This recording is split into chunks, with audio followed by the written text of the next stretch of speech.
ఎన్నికలే high power ఉల్లాసం, high power ఉత్సాహం, high power ఆరోగ్యం, హై పవర్ ఆనందం. గుంటూరు వారి XXL మరియు హై పవర్ హార్స్ దేశవాళీ మినపగుళ్ళు. బంధాలు అనుబంధాలు మరింత దృఢంగా, మరింత బలంగా.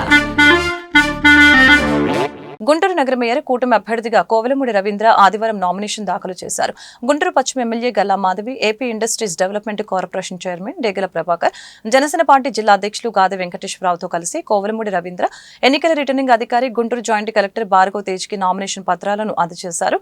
ఈ సందర్భంగా ఎమ్మెల్యే గల్లా మాధవి కూటమి నేతలతో కలిసి మీడియాతో మాట్లాడారు. కార్పొరేషన్ స్టాండింగ్ కమిటీ ఎన్నికల్లో క్లీన్ స్వీప్ చేశామని గుర్తు చేశారు. అలాగని గుంటూరు మేయర్ స్థానాన్ని కూడా కైవసం చేసుకుంటామని ధీమా వ్యక్తం చేశారు. సమిష్టి కృషితో గుంటూరు నగర మేయర్గా కోవెలమూడి రవీంద్రను గెలిపించుకుంటామని స్పష్టం చేశారు. కూటమి పాలనలో గుంటూరు ప్రగతి పరుగులు తీస్తుందని చెప్పారు. అందరం కలిసికట్టుగా రాజధాని నగరంగా గుంటూరుని తీర్చిదిద్దుతామని చెప్పారు. చేసుకొని విజయవంతంగా వచ్చాము. రేపు నాడు కూడా చాలా అద్భుతంగా ఈ యొక్క ఎలక్షన్ జరగబోతూ ఉంది. కంప్లీట్ క్లీన్ స్వీప్తో మన కూటమి అభ్యర్థి అయిన కోవెలమూడి రవీంద్ర గారు విజయాన్ని సొంతం చేసుకోబోతూ ఉన్నారు.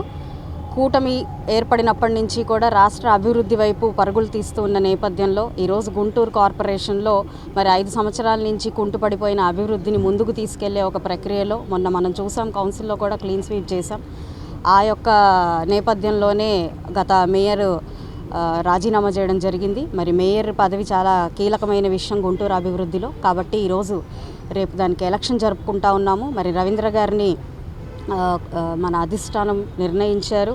అందరికీ సహాయ సహకారాలతో ముందుకు వెళ్తూ పార్టీ యొక్క లక్ష్యమే ధ్యేయంగా ముందుకు వెళ్తూ ఉన్న నాని గారిని అభ్యర్థిగా ప్రకటించారు. కాబట్టి ఆయన గెలిపే లక్ష్యంగా మేము అందరం కూడా పనిచేస్తూ ఉన్నాము. ఏదేమైనప్పటికీ ఈ యొక్క నగరాభివృద్ధిలో అందరం కూడా పాలు పంచుకొని సమిష్టిగా పనిచేసి ఈ యొక్క రాష్ట్రాభివృద్ధిలో మేము కూడా ఒక సమిధల్లాగా అవుతాము అని చెప్పి ఈ మీడియా పూర్వకంగా చెప్తున్నాము. అదేవిధంగా మరొక గారు, చంద్రబాబు నాయుడు గారు నా మీద ఎంతో నమ్మకంతో నన్ను ఈ అభ్యర్థిగా ప్రకటించినందుకు వాళ్ళకి ప్రత్యేకమైన ధన్యవాదాలు తెలియజేస్తున్నాను.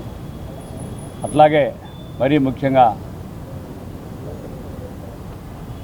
కూటమిలో భాగస్వాములైన పవన్ కళ్యాణ్ గారు, పురంధేశ్వర్ గారు కూడా ప్రత్యేకమైన ధన్యవాదాలు తెలియజేస్తున్నాను.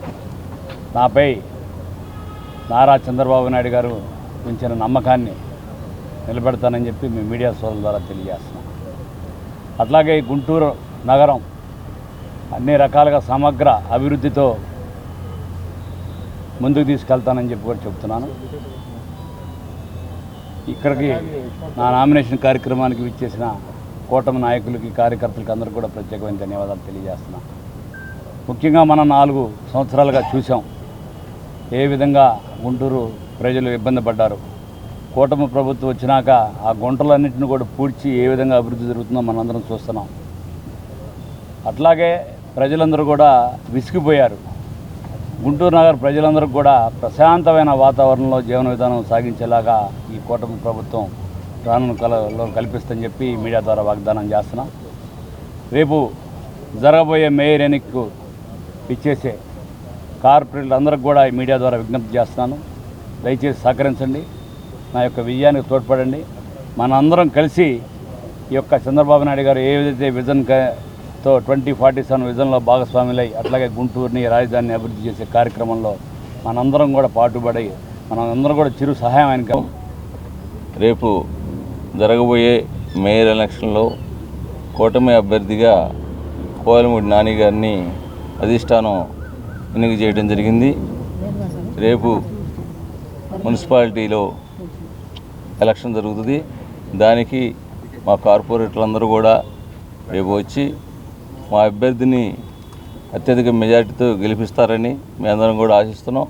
అలానే తెలుగుదేశం పార్టీ రేపు జరగబోయే ఎన్నికల్లో భారీ విజయం సాధించి అభివృద్ధి పదంలో ప్రతి ఒక్క గుంటూరులో ఉన్నటువంటి ప్రతి వార్డులో అభివృద్ధి కార్యక్రమాల్లో ముందుండి నడిపిస్తుందని చెప్పేసి ప్రతి ఒక్కరికి కూడా గుంటూరులో జరిగే అభివృద్ధి కార్యక్రమంలో ఒక పక్కన పెంసాని గారు అనేక రకాల అభివృద్ధి కార్యక్రమాలు శరవేగంతో అనేక 4 బ్రిడ్జీలు తీసుకొచ్చేసి అవన్నిటిని కూడా పరిపూర్ణంగా చేయాలంటే తెలుగుదేశం పార్టీ నగర మేయర్ అభివృద్ధిగా ఉండాలని చెప్పేసి ఒక నిర్ణయించడం జరిగింది.